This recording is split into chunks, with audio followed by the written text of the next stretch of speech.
So today, we are going to talk about something that you're probably pretty familiar with. We are going to talk about braking distance. So I want you guys to watch this video. And on your notes paper, I want you to kind of write down what things you think affect braking distance.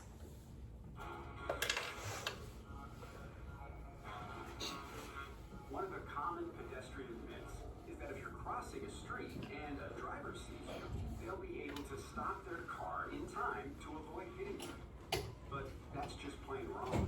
The driver needs time to think and react when they see you. And then their car needs distance for its brakes to bring it to a stop.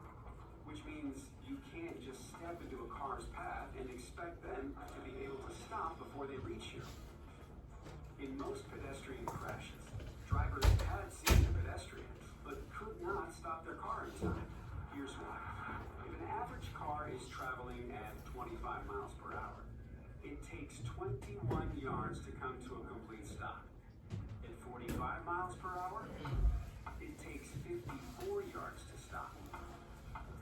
And at 65 miles per hour, it takes 102 yards to stop. That's the full length of a football field.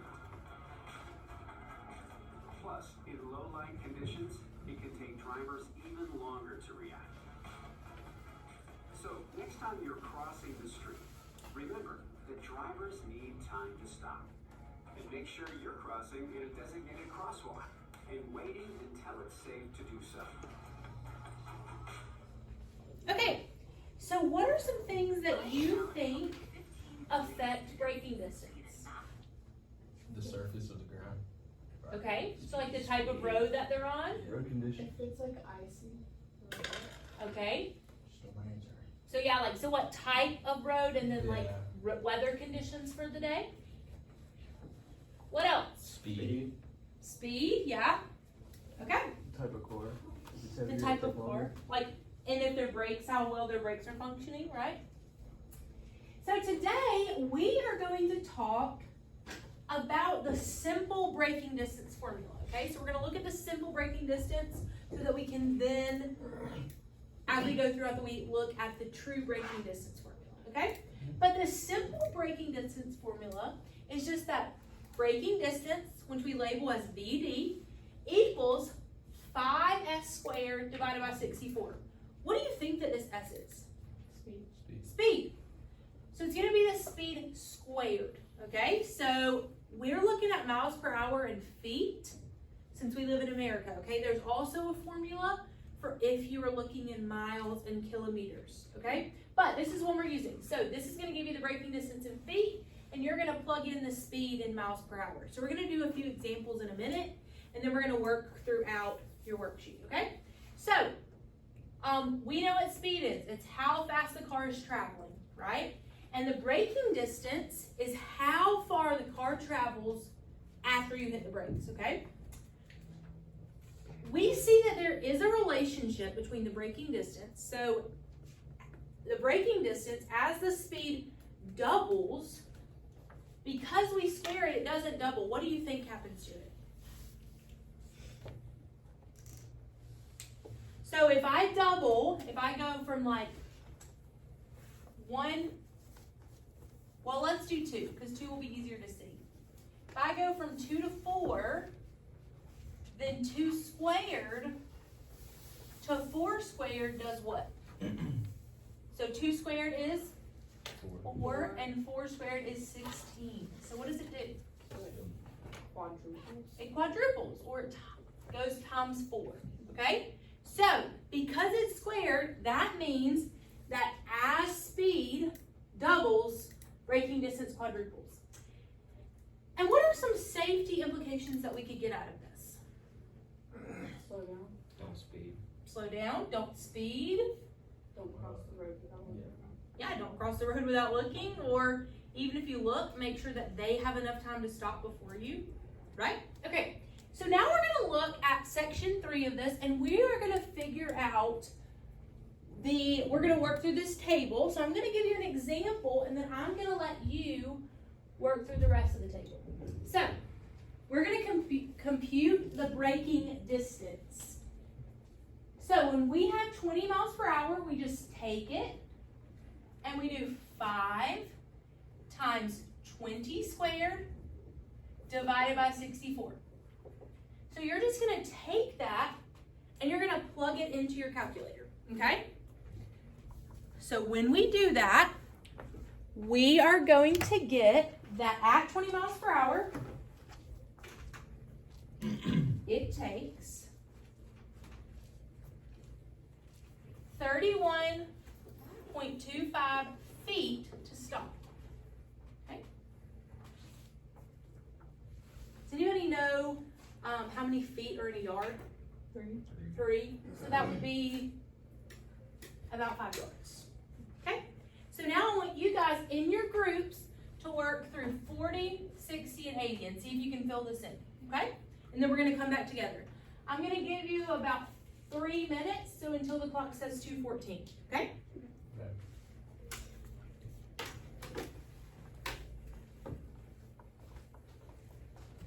you.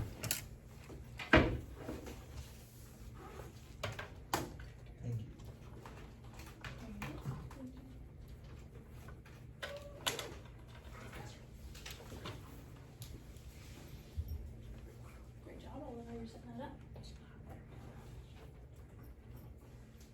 Great job, I love how you set it up.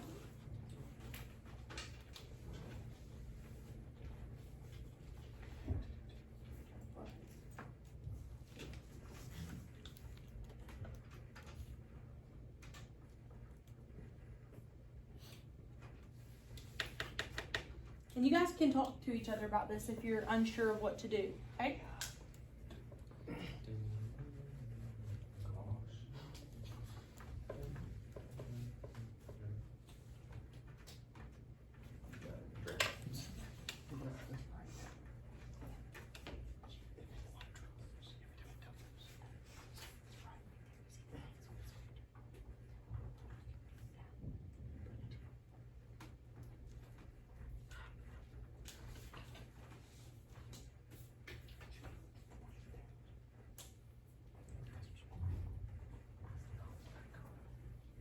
So as we go back up there and talk about 40, 60, and 80, I'm going to call on each group to walk me through what they did and give me the correct answer, okay? You have about 1 more minute, and that's when we're going to go over it together to make sure we all are doing it correctly.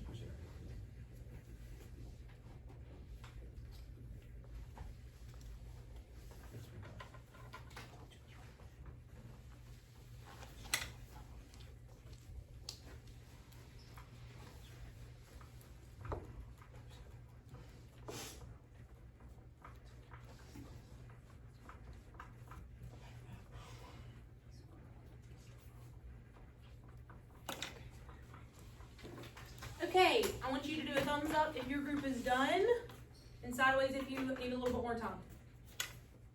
Okay? Chloe, can you tell me what your group got for 40? We got 125 feet. Okay, and can you show me what you put in your calculator to get that, or can you tell me? I put 5 times 40 in parentheses squared divided by 64. Okay? Is that what you guys got?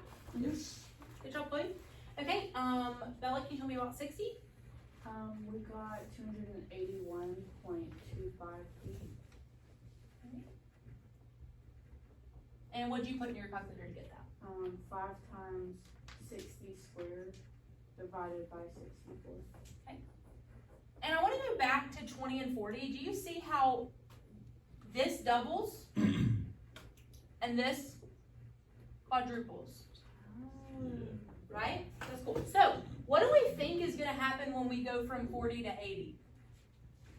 Because 40 to 80? Yeah. So, let's see if that's the case. So, Noe, what'd y'all get? Oh, we got 500 feet. Okay. And guess what? 125 times 4 is 500. And what did y'all put in your calculator? 5 times 80 squared divided by 64.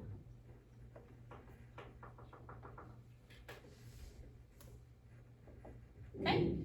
So now, as your groups, you're going to work through section 4, section 5, and section 6. Okay. So section 4 is about graphing. So you may use Desmos or a graphing calculator, or you may create your own graph, whatever you prefer. and I just want a sketch of that on that paper. So I know that you know what this would look like, okay? What do we expect the graph to look like? A curve.